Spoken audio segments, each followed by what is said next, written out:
ಸ್ನೇಹಿತರೆ, ಮೊನ್ನೆ ನಾಸಾ ಒಂದು ಘೋಷಣೆ ಮಾಡಿಬಿಟ್ಟಿದೆ. ಮಂಗಳ ಗ್ರಹದಲ್ಲಿ ನಾವು ಜೀವಿಗಳ ಅಸ್ತಿತ್ವವನ್ನು ಕಂಡುಹಿಡಿದಿದ್ದೇವೆ ಎಂದವರು ಹೇಳಿಕೊಂಡಿದ್ದಾರೆ. ಅಂದರೆ ವಿಜ್ಞಾನಿಗಳು ದಶಕಗಳಿಂದ ಹುಡುಕುತ್ತಿದ್ದ ಏಲಿಯನ್ಗಳು ಕಡೆಗೂ ಪತ್ತೆಯಾಗಿದ್ದಾರೆ. ಮಂಗಳ ಗ್ರಹದಲ್ಲಿ ಅವರುಗಳು ಜೀವಿಗಳ ಇರುವಿಕೆಯನ್ನು ಪತ್ತೆ ಹಚ್ಚಿದ್ದಾರೆ. ಹಾಗಾದರೆ ಅವು ಎಂತಹ ಜೀವಿಗಳು? ನೀವು ಈಗಾಗಲೇ ಇದರ ಬಗ್ಗೆ ಬೇರೆ ಚಾನೆಲ್ಗಳಲ್ಲಿ ಕೇಳಿರಬಹುದು. ಚಿರತೆಯ ಹೆಜ್ಜೆ ಮೂಡಿದೆ ಎಂದೆಲ್ಲ ಹೇಳಿದ್ದನ್ನು ಕೇಳಿರಬಹುದು. ನಾಸಾ ವಿಜ್ಞಾನಿಗಳು ಮಂಗಳ ಗ್ರಹದಲ್ಲಿ ಚಿರತೆಯ ಹೆಜ್ಜೆಯನ್ನು, ಗಸಗಸೆಯ ಬೀಜವನ್ನು ಕಂಡುಹಿಡಿದಿದ್ದಾರೆ. ಆದರೆ ಇದು ಚಿರತೆಯೂ ಅಲ್ಲ, ಯಾವ ಬೀಜವೂ ಅಲ್ಲ. ಸ್ನೇಹಿತರೆ, ನೀವೀಗ ನೋಡುತ್ತಿರುವುದು ಒಂದು ಬಂಡೆ. ಇದರಲ್ಲಿ ನಾಸಾ ಜೀವಿಗಳನ್ನು ಕಂಡಿದೆ ಎಂದು ಹೇಳುತ್ತಿದೆ. ಇದೇ ತಿಂಗಳ ಅಂದರೆ ಸೆಪ್ಟೆಂಬರ್ 2025 ಪ್ರಾರಂಭದಲ್ಲಿ ನಾಸಾ ಮುಖ್ಯಸ್ಥರು ಪತ್ರಿಕಾಗೋಷ್ಠಿಯೊಂದನ್ನು ಕರೆದು ಮಂಗಳ ಗ್ರಹದಲ್ಲಿ ನಾವು ಜೀವಿಗಳ ಅಸ್ತಿತ್ವವನ್ನು ನೋಡಿದ್ದೇವೆ ಎಂದು ಹೇಳುತ್ತಾರೆ. ಆ ಬಂಡೆಯ ಮೇಲೆ ಕಾಣಿಸುತ್ತಿರುವ ಕೆಲವೊಂದು ಸ್ಪಾಟ್ಗಳು ಜೀವಿಗಳ ಕುರುಹು ಎಂದು ನಾಸಾ ಹೇಳುತ್ತದೆ. ಈ ಮೂಲಕ ನಾಸಾ ಭೂಮಿಯಿಂದ ಆಚೆಗಿನ ಮೊತ್ತ ಮೊದಲ ಜೀವಿಗಳ ಅಸ್ತಿತ್ವವನ್ನು ಕಂಡುಹಿಡಿದಿದೆ ಎಂದು ಹೇಳಿಕೊಳ್ಳುತ್ತಿದೆ. ಸ್ನೇಹಿತರೆ, ಈ ಬಂಡೆ ಇರುವುದೆಲ್ಲಿ ಎಂದು ಮೊದಲು ನೋಡೋಣ. ಮಂಗಳ ಗ್ರಹದಲ್ಲಿ ಜಝೆರೋ ಕ್ರೇಟರ್ ಎಂಬ ಒಂದು ಕುಳಿ ಇದೆ. ಇದೇ ಜಾಗದಲ್ಲಿ ನಾಸಾ ಕಳುಹಿಸಿದ್ದ ಪರ್ಸಿವರೆನ್ಸ್ ರೋವರ್ ಇಳಿದಿತ್ತು. ಅದು 2021ರಲ್ಲಿ. ಒಂದು ಕಾರಿನ ಗಾತ್ರದ ರೋವರ್ ಆ ಜಾಗದಲ್ಲಿ ಅತ್ತಿಂದಿತ್ತ ಸಂಚರಿಸುತ್ತಾ ಮಂಗಳ ಗ್ರಹವನ್ನು ಅಧ್ಯಯನ ಮಾಡುತ್ತಾ ಇದೆ. ಅದರಲ್ಲೂ ವಿಶೇಷವಾಗಿ ಆ ಜಝೆರೋ ಕ್ರೇಟರ್ ಅನ್ನು ಅಧ್ಯಯನಕ್ಕೆ ಒಳಪಡಿಸುತ್ತದೆ. ಇದೇ ಜಾಗ ಯಾಕೆ ವಿಜ್ಞಾನಿಗಳು ಆಯ್ದುಕೊಂಡರು ಎಂದು ನೀವು ಕೇಳಬಹುದು. ಅದಕ್ಕೂ ಒಂದು ಕಾರಣವಿದೆ. ಈ ಜಝೆರೋ ಕ್ರೇಟರ್ ಅಂದರೆ ಈ ಕುಳಿ ಇರುವ ಕಡೆ ಒಂದಾನೊಂದು ಕಾಲದಲ್ಲಿ ಒಂದು ನದಿ ಹರಿದ ಬಗ್ಗೆ ಕುರುಹುಗಳಿವೆ.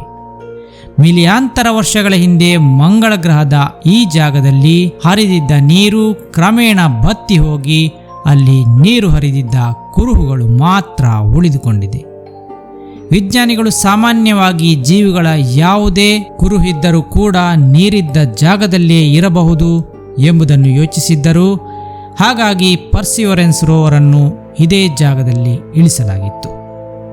3 ವರ್ಷಗಳ ನಿರಂತರ ಶೋಧದ ಬಳಿಕ ಪರ್ಸಿವರೆನ್ಸ್ ಅಲ್ಲೊಂದು ಕಲ್ಲಿನ ಮೇಲೆ ಜೀವಿಗಳ ಅಸ್ತಿತ್ವ ಪತ್ತೆ ಹಚ್ಚಿದೆ. ಅದನ್ನೀಗ ನಾಸಾ ಪ್ರಪಂಚದ ಮುಂದೆ ಡಿಕ್ಲೇರ್ ಮಾಡಿದೆ.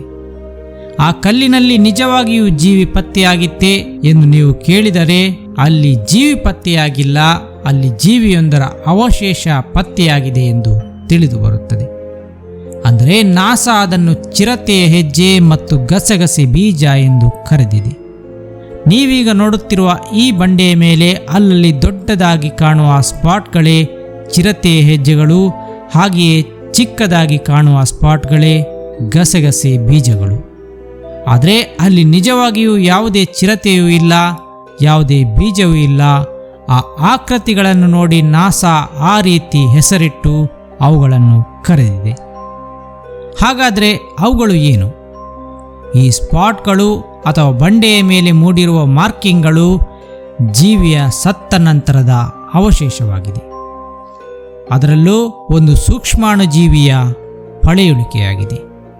ಇಂತಹ ಒಂದು ನಾಜೂಕಿನ ಅನ್ವೇಷಣೆಯನ್ನು ವಿಜ್ಞಾನಿಗಳು ಹೇಗೆ ಭೂಮಿಯಲ್ಲಿ ಕುಳಿತೇ ಮಾಡಿದರೆ ಎಂಬ ಪ್ರಶ್ನೆ ನಿಮಗೂ ಮೂಡಿರಬಹುದು. ಹೌದು, ಇಂತಹ ಒಂದು ರಚನೆಯನ್ನು ಕಂಡ ಕೂಡಲೇ ಪರ್ಸಿವರೆನ್ಸ್ ರೋವರ್ ಅದರ ಹತ್ತಿರ ಹೋಗಿ ತನ್ನ ರೋಬೋಟಿಕ್ ಆರ್ಮನ್ನು ಅದರತ್ತ ಚಾಚಿ ಆ ಬಂಡೆಯನ್ನು ಕೊರೆದು ಅದರ ಸ್ಯಾಂಪಲ್ ಅನ್ನು ಪರೀಕ್ಷೆಗೊಳಪಡಿಸಿದೆ. ಈ ಅವಶೇಷಗಳು ಏನು, ಎಲ್ಲಿಂದ ಬಂದವು ಎಂಬ ಪ್ರಶ್ನೆಗೆ ಉತ್ತರ ನೋಡಿದರೆ, ಮಿಲಿಯಾಂತರ ವರ್ಷಗಳ ಹಿಂದೆ ಅಲ್ಲಿ ನೀರು ಹರಿಯುತ್ತಿದ್ದಾಗ ಅಲ್ಲಿ ಜೀವಿಗಳು ಕಾಣಿಸಿಕೊಂಡಿದ್ದವು. ಆ ಜೀವಿಗಳು ಸತ್ತಾಗ ಅವುಗಳ ಅವಶೇಷಗಳು ನೀರಿನ ಆಳಕ್ಕೆ ಇಳಿದವು. ಆ ನೀರು ಕ್ರಮೇಣ ಬತ್ತಿ ಹೋಗಿ ಆ ಅವಶೇಷಗಳು ಮಣ್ಣಿನೊಂದಿಗೆ ಸೇರಿಕೊಂಡವು. ಕ್ರಮೇಣ ಅವು ಕಲ್ಲಿನೊಂದಿಗೆ ಕಲ್ಲಾಗಿ ಪರಿವರ್ತನೆಯಾದವು ಎಂದು ತಿಳಿದು ಬರುತ್ತದೆ. ಈ ಕಲ್ಲಾಗುವ ಕ್ರಿಯೆ ಅಥವಾ ಹಾರ್ಡ್ನಿಂಗ್ ಪ್ರೊಸೆಸ್ ಈ ಅವಶೇಷಗಳನ್ನು ಅಳಿಯುವುದರಿಂದ ರಕ್ಷಿಸುತ್ತದೆ. ವಿಜ್ಞಾನಿಗಳು ಕಂಡುಹಿಡಿದ ಸೆಡಿಮೆಂಟರಿ ರಾಕ್ ಅಂದರೆ ಸಂಚಿತ ಶಿಲೆಗಳು 3 ಬಿಲಿಯನ್ ವರ್ಷಗಳಷ್ಟು ಹಿಂದಿನದೆಂದು ತಿಳಿದು ಬಂದಿದೆ. ಆ ಸಮಯದಲ್ಲಿ ಮಂಗಳ ಗ್ರಹದಲ್ಲಿ ಸೂಕ್ಷ್ಮಾಣು ಜೀವಿಗಳು ಕಾಣಿಸಿಕೊಳ್ಳಲಾರಂಭಿಸಿದ್ದವು. ಅಂದರೆ ಭೂಮಿ ಮತ್ತು ಮಂಗಳ ಒಂದೇ ಸಮಯದಲ್ಲಿ ಜೀವಿಗಳ ಉಗಮಕ್ಕೆ ನಾಂದಿ ಹಾಡಿತ್ತು.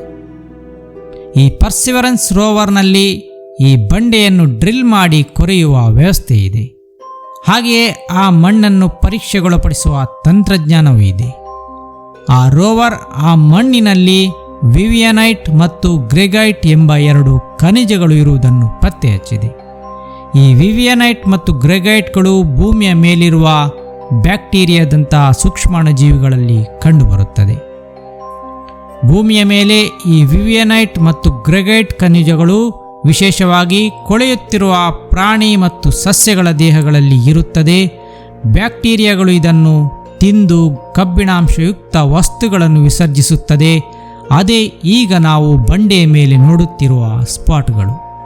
ಇದನ್ನು ಸೂಕ್ಷ್ಮಾಣುಜೀವಿಗಳ ಮಲವೆಂದು ಕರೆಯಬಹುದು. ಸೂಕ್ಷ್ಮಾಣುಜೀವಿಗಳಿಗೆ ಇದನ್ನು ತಯಾರಿಸಲು ಸತ್ತ ಪ್ರಾಣಿ ಸಸ್ಯಗಳೇ ಬೇಕೆಂದೇನಿಲ್ಲ. ಅವುಗಳಲ್ಲಿರುವ ಕೆಲ ಇಂಗ್ರೀಡಿಯೆಂಟ್ಸ್ಗಳು ಎಲ್ಲಿಂದ ದೊರೆತರೂ ಸಾಕು. ಜೆಝೆರೋ ಕ್ರೇಟರ್ ಇರುವ ಜಾಗದಲ್ಲಿ ಆಕ್ಸಿಜನ್, ಕಾರ್ಬನ್, ಹೈಡ್ರೋಜನ್ ಮತ್ತು ನೈಟ್ರೋಜನ್ಗಳು ಹೆಚ್ಚಿನ ಪ್ರಮಾಣದಲ್ಲಿ ಕಂಡುಬರುತ್ತಿದ್ದುದರಿಂದ ವಿಜ್ಞಾನಿಗಳು ಈ ಜಾಗದಲ್ಲಿ ಜೀವಿಗಳ ಅಸ್ತಿತ್ವ ಇದ್ದಿರಬಹುದು ಎಂದು ಅಂದಾಜು ಹಾಕಿದ್ದರು. ಯಾಕೆಂದರೆ ಈ 4 ಮೂಲವಸ್ತುಗಳೇ ಪ್ರಾಣಿಗಳ ದೇಹದಲ್ಲಿ ಹೆಚ್ಚಿನ ಪ್ರಮಾಣದಲ್ಲಿ ಕಂಡುಬರುವ ಮೂಲವಸ್ತುಗಳಾಗಿವೆ. ಈ ಚಿರತೆ ಹೆಜ್ಜೆ ಎಂದು ಹೆಸರಿಸಲಾದ ಆ ಸ್ಪಾಟ್ಗಳು ಕಂಡುಬಂದ ಬಂಡೆಯಲ್ಲಿಯೇ ಈ ಮೂಲವಸ್ತುಗಳು ಕಂಡುಬಂದಿದ್ದವು. ಅಂದರೆ ಒಂದೇ ಜಾಗದಲ್ಲಿ ಜೀವ ಸೃಷ್ಟಿಗೆ ಬೇಕಾದ ಮೂಲವಸ್ತುಗಳು ಇವೆ ಎಂದಾಯಿತು. ಹಾಗೆಯೇ ಜೀವಿಗಳ ವಿಸರ್ಜನೆಗಳು ಇವೆ ಎಂದಾಯಿತು. ಇದೆಲ್ಲ ಅಂಶವನ್ನು ಆಧರಿಸಿ ನಾಸಾ ಈಗಾಗಲೇ ಜೀವಿಗಳ ಅಸ್ತಿತ್ವವನ್ನು ನಾವು ಕಂಡುಹಿಡಿದಿದ್ದೇವೆ ಎಂದು ಘೋಷಿಸಿಕೊಂಡಿದೆ. ಹಾಗಾದರೆ ಮಂಗಳ ಗ್ರಹದಲ್ಲಿ ಜೀವಿಗಳ ಅಸ್ತಿತ್ವದ ಬಗ್ಗೆ ಇಲ್ಲಿಯವರೆಗೆ ಯಾವ ಕುರುಹು ಸಿಕ್ಕಿಲ್ಲವೇ ಎಂದು ನೀವು ಕೇಳಬಹುದು. 1996ನೇ ಇಸವಿಯಲ್ಲಿ ಅಮೆರಿಕಾದ ಆಗಿನ ಅಧ್ಯಕ್ಷರಾಗಿದ್ದ ಬಿಲ್ ಕ್ಲಿಂಟನ್ ಅವರು ಮಂಗಳ ಗ್ರಹದಲ್ಲಿ ಜೀವಿಗಳ ಅಸ್ತಿತ್ವ ಸಿಕ್ಕಿರುವುದಾಗಿ ಘೋಷಿಸಿಬಿಟ್ಟಿದ್ದರು. ಅಂಟಾರ್ಟಿಕಾದಲ್ಲಿ ಬಂದು ಬಿದ್ದಿದ್ದ ಉಲ್ಕೆಯ ತುಂಡೊಂದು ನಾಸಾ ವಿಜ್ಞಾನಿಗಳಿಗೆ ದೊರೆತಿತ್ತು. ಅದು ಮಂಗಳ ಗ್ರಹದಿಂದ ಬಂದು ಬಿದ್ದ ತುಂಡೆಂಬುದು ತಿಳಿದು ಬರುತ್ತದೆ. ಅದರಲ್ಲಿ ಹುಳವೊಂದರ ಅವಶೇಷ ಕಲ್ಲಾಗಿ ಹೋಗಿರುವುದು ಕಾಣಿಸುತ್ತಿತ್ತು. ಅದನ್ನೇ ಮಂಗಳ ಗ್ರಹದ ಜೀವಿ ಅವಶೇಷ ಎಂದು ಹೇಳಲಾಗಿತ್ತು.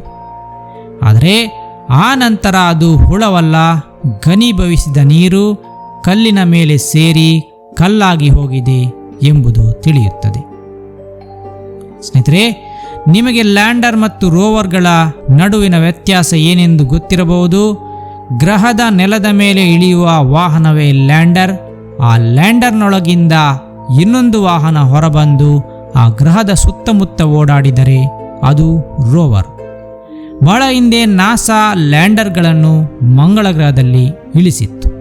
1976ರಲ್ಲಿ ವೈಕಿಂಗ್ 1 ಎಂಬ ಮೊತ್ತ ಮೊದಲ ಲ್ಯಾಂಡರನ್ನು ಮಂಗಳ ಗ್ರಹದಲ್ಲಿ ನಾಸಾ ಇಳಿಸಿತ್ತು.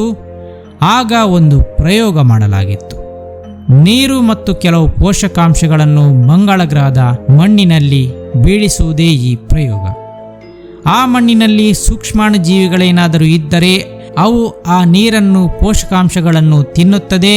ಹಾಗೇನಾದರೂ ಮಾಡಿದರೆ ಅಲ್ಲಿ carbon dioxide gas ಉತ್ಪತ್ತಿಯಾಗಬೇಕಿತ್ತು.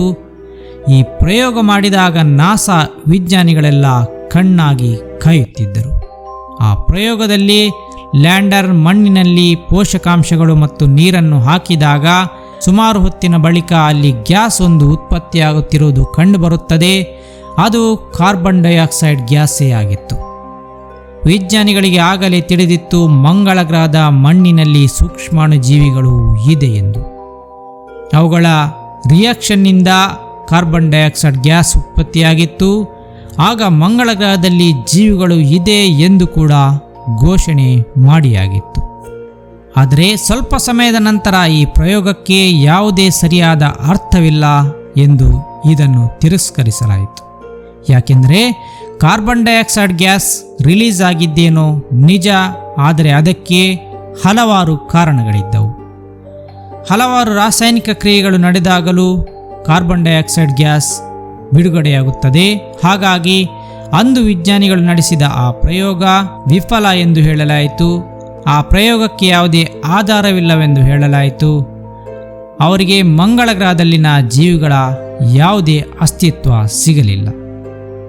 Perseverance rover ಈಗ ಕಂಡುಹಿಡಿದಿರುವ ಏಲಿಯನ್ ಲೈಫ್ ಅಥವಾ ಮಂಗಳ ಗ್ರಹದಲ್ಲಿನ ಸೂಕ್ಷ್ಮಾಣುಜೀವಿಗಳು 1 ವರ್ಷದ ಹಿಂದೆಯೇ ನಡೆದ ಶೋಧವಾಗಿತ್ತು. ಕಳೆದ ವರ್ಷ 2024ರ ಜುಲೈನಲ್ಲಿ ಪರ್ಸಿವರೆನ್ಸ್ ರೋವರ್ ಈ ಫೋಟೋವನ್ನು ತೆಗೆದು ಭೂಮಿಗೆ ಕಳುಹಿಸಿತ್ತು. ಇದನ್ನು ನೋಡಿದ ವಿಜ್ಞಾನಿಗಳಿಗೆ ಅದೊಂದು ಜೀವಿಯ ಅವಶೇಷ ಆಗಿರಬಹುದೇ ಎಂಬ ಅನುಮಾನ ಬಂದಿತ್ತು. ಅದಕ್ಕೆಂದೇ ಆ ಕಲ್ಲಿನಲ್ಲಿ ಡ್ರಿಲ್ ಮಾಡಿ ಅದರ ಮಣ್ಣನ್ನು ತೆಗೆದು ರೋವರ್ಗೆ ಪರೀಕ್ಷಿಸಲು ಹೇಳಲಾಯಿತು. ಈ ಎಲ್ಲ ಡಾಟಾಗಳನ್ನು 1 ವರ್ಷದಿಂದ ಅಧ್ಯಯನ ಮಾಡುತ್ತಾ ಬಂದಿದ್ದ ನಾಸಾ ಈಗ ಈ ವಿಷಯವನ್ನು ವಿಶ್ವದ ಮುಂದಿಟ್ಟಿದೆ. ಈಗಾಗಲೇ ಈ ಡಾಟಾವನ್ನು ವಿಶ್ವದ ನಾನಾ ತಜ್ಞರು, ವಿಜ್ಞಾನಿಗಳು ಅಧ್ಯಯನ ಮಾಡಿದ್ದಾರೆ ಎಂದು ನಾಸಾ ಹೇಳಿಕೊಂಡಿದೆ. ಈ ವಿಜ್ಞಾನಿಗಳು ಹಲವಾರು ರೀತಿಯ ವಿವರಣೆಗಳಲ್ಲಿ ಈ ವಿಷಯವನ್ನು ಒಪ್ಪುತ್ತಾರೆ. ಇದಕ್ಕೆ ಕೆಲವೊಂದು ವಿರೋಧಾಭಾಸಗಳು ಬಂದವು. ಅದರಲ್ಲಿ ಮೊದಲನೆಯದಾಗಿ ಹೈ ಟೆಂಪರೇಚರ್ ರಿಯಾಕ್ಷನ್ನಿಂದ ಈ ಸ್ಪಾಟ್ಗಳು ಆಗಿರಬಹುದೇ ಎಂಬ ಪ್ರಶ್ನೆ ಬಂದಿತ್ತು. ಈ ರೀತಿಯ ರಚನೆಗಳು ಮೂಡಲು 150 ಡಿಗ್ರಿ ಸೆಲ್ಸಿಯಸ್ನಿಂದ 200 ಡಿಗ್ರಿ ಸೆಲ್ಸಿಯಸ್ವರೆಗಿನ ತಾಪಮಾನ ಬೇಕಾಗುತ್ತದೆ. ಆದರೆ ಮಂಗಳ ಗ್ರಹದಲ್ಲಿ ತಾಪಮಾನ ತುಂಬ ಕಡಿಮೆ, ಅಲ್ಲಿ ಉಷ್ಣಾಂಶ ಮೈನಸ್ನಲ್ಲಿರುವುದರಿಂದ ಅಲ್ಲಿ ಟೆಂಪರೇಚರ್ ಅಷ್ಟು ಹಂತದವರೆಗೆ ರೀಚ್ ಆಗಲು ಸಾಧ್ಯವಿಲ್ಲ. ಅಲ್ಲದೆ ವಿವಿಯನೈಟ್ ಮಿನರಲ್ಸ್ ಲೋ ಟೆಂಪರೇಚರ್ನಲ್ಲಿ ಮಾತ್ರ ರಚನೆಯಾಗುತ್ತದೆ. ಟೆಂಪರೇಚರ್ ಹೈ ಆದಂತೆ ಅದು ನಾಶ ಹೊಂದುತ್ತದೆ. ಹಾಗಾಗಿ ಹೈ ಟೆಂಪರೇಚರ್ನಿಂದ ಈ ರೀತಿಯ ರಚನೆ ಉಂಟಾಗಿದ್ದಲ್ಲ ಎಂಬ ತೀರ್ಮಾನಕ್ಕೆ ಬರಲಾಯಿತು. ಹಾಗಾದರೆ ಅಸಿಡಿಕ್ ವಾಟರ್ ರಿಯಾಕ್ಷನ್ನಿಂದ ಹೀಗಾಗಿರಲು ಸಾಧ್ಯವಿದೆ ಎಂದು ಹೇಳಲಾಯಿತು. ಚಿರತೆಯ ಹೆಜ್ಜೆಗಳು ಕಂಡುಬಂದಲ್ಲಿ ಓಲಿವೈನ್ ಎಂಬ ಮೂಲವಸ್ತುವು ಕಂಡುಬಂದಿದೆ. ಆದರೆ ಆಸಿಡಿಕ್ ವಾತಾವರಣದಲ್ಲಿ ಈ ಓಲಿವೈನ್ ಮೂಲವಸ್ತು ಉಳಿಯಲು ಸಾಧ್ಯವಿಲ್ಲ. ಅದು ಈಗಲೂ ಇದೆ. ಹಾಗಾಗಿ ಅಲ್ಲಿ ಅಸಿಡಿಕ್ ವಾಟರ್ ರಿಯಾಕ್ಷನ್ ಆಗಿಲ್ಲ ಎಂಬುದನ್ನು ಒಪ್ಪಬೇಕಾಯಿತು. ಕೊನೆಯದಾಗಿ ಎಲ್ಲರೂ ಸೇರಿ ಮಂಗಳ ಗ್ರಹದಲ್ಲಿ ಸೂಕ್ಷ್ಮಾಣು ಜೀವಿಗಳು ಇದೆ ಅಥವಾ ಇತ್ತು ಎಂಬುದನ್ನು ಒಪ್ಪಲೇಬೇಕಾಗುತ್ತದೆ. ಆದರೆ 100% ಹೌದು ಎನ್ನಲು ನಮಗ್ಯಾರಿಗೂ ಸಾಧ್ಯವಾಗುತ್ತಿಲ್ಲ. ಯಾಕೆಂದರೆ ಈ ಅಧ್ಯಯನಗಳು ನಡೆದಿರುವುದು ಪರ್ಸಿವರೆನ್ಸ್ ರೋವರ್ನಿಂದ. ಆ ಮಣ್ಣಿನ ಸ್ಯಾಂಪಲ್ಗಳು ಭೂಮಿಗೆ ತೆಗೆದುಕೊಂಡು ಬಂದು ಅದನ್ನು ಅಧ್ಯಯನ ಮಾಡಿದರೆ ಇನ್ನೂ ಸ್ಪಷ್ಟತೆಗಳು ಸಿಗಲಿವೆ. ಆದರೆ ಸದ್ಯದ ಮಟ್ಟಿಗೆ ಸ್ಯಾಂಪಲ್ ರಿಟರ್ನ್ ಮಾಡುವ ತಂತ್ರಜ್ಞಾನ ನಾಸಾದ ಬಳಿ ಇಲ್ಲ. ಆದರೆ ನಾಸಾ ಈಗಾಗಲೇ ಮಂಗಳ ಗ್ರಹದ ಸ್ಯಾಂಪಲ್ ರಿಟರ್ನ್ ಬಗ್ಗೆ ಯೋಜನೆಯೊಂದನ್ನು ಮಾಡಬೇಕೆಂದು ಯೋಚಿಸಿದೆ. ಈಗಾಗಲೇ ಪರ್ಸಿವರೆನ್ಸ್ ರೋವರ್ ಮಣ್ಣಿನ ಸ್ಯಾಂಪಲ್ಗಳನ್ನು ಟ್ಯೂಬ್ಗಳಲ್ಲಿ ತುಂಬಿ ಹಲವಾರು ಕಡೆ ಡ್ರಾಪ್ ಮಾಡಿದೆ. ಮುಂದೊಂದು ದಿನ ನಾಸಾ ಆ ಸ್ಯಾಂಪಲ್ಗಳನ್ನು ತೆಗೆದುಕೊಂಡು ಬರುವ ವಾಹನವನ್ನು ಉಡಾಯಿಸಲೂಬಹುದು. ಇದರಲ್ಲಿ ಚೈನಾ ಈಗಾಗಲೇ ಮಾರ್ಸ್ ಸ್ಯಾಂಪಲ್ ರಿಟರ್ನ್ ಯೋಜನೆಯೊಂದನ್ನು ಘೋಷಿಸಿಕೊಂಡಿದೆ. ಅವರ ನೌಕೆ 2028ಕ್ಕೆ ಉಡಾವಣೆಯಾಗಲಿದೆ. 2032ಕ್ಕೆ ಮಂಗಳ ಗ್ರಹದಿಂದ ಸ್ಯಾಂಪಲನ್ನು ಅದು ಹೊತ್ತು ಭೂಮಿಗೆ ತರಲಿದೆ. ಅಲ್ಲಿಯವರೆಗೂ ನಾವು ಈ ಸೂಕ್ಷ್ಮಾಣು ಜೀವಿಗಳು ಇದೆಯೇ ಇಲ್ಲವೇ ಎಂಬ ಸಂಪೂರ್ಣ ಚಿತ್ರಣಕ್ಕಾಗಿ ಕಾಯಬೇಕಾಗುತ್ತದೆ. ಅಷ್ಟಕ್ಕೂ ಈ ನಾಸಾಗೆ ಅಥವಾ ವಿಜ್ಞಾನಿಗಳಿಗೆ ಮಂಗಳ ಗ್ರಹದಲ್ಲಿ ಸೂಕ್ಷ್ಮಾಣು ಜೀವಿಗಳು ಇದೆಯೇ ಇಲ್ಲವೇ ಎಂಬ ಬಗ್ಗೆ ಆಸಕ್ತಿ ಏಕೆ, ಇದರ ಹಿಂದಿನ ಕತೆ ಏನು ಎಂಬ ಪ್ರಶ್ನೆಗಳಿಗೆ ನಮಗೆ ಉತ್ತರ ಸಿಗುವುದಿಲ್ಲ. ಇತ್ತೀಚೆಗಷ್ಟೇ ಟ್ರಂಪ್ ಸರ್ಕಾರ ನಾಸಾಗೆ ನೀಡುವ ಅನುದಾನವನ್ನು ಕಡಿತಗೊಳಿಸಿದೆ. ಇದರ ಬಗ್ಗೆ ನಾಸಾ ಸಿಬ್ಬಂದಿಗಳು ಕೂಡ ಪ್ರತಿಭಟನೆ ನಡೆಸಿದ್ದರು. ಅದರ ನಂತರ ಈಗ ನಾಸಾ ಏಲಿಯನ್ ಲೈಫ್ ಒಂದನ್ನು ಕಂಡುಹಿಡಿದಿರುವುದಾಗಿ ಘೋಷಿಸಿಕೊಂಡಿದೆ. ಈ ರೀತಿಯ ಘೋಷಣೆಯಿಂದ ಅನುದಾನ ಸಿಗಬಹುದು ಎಂಬ ಒಂದು ಸಣ್ಣ ಆಶಾಭಾವನೆ ಅವರಲ್ಲಿ ಇದ್ದಿರಲೂಬಹುದು.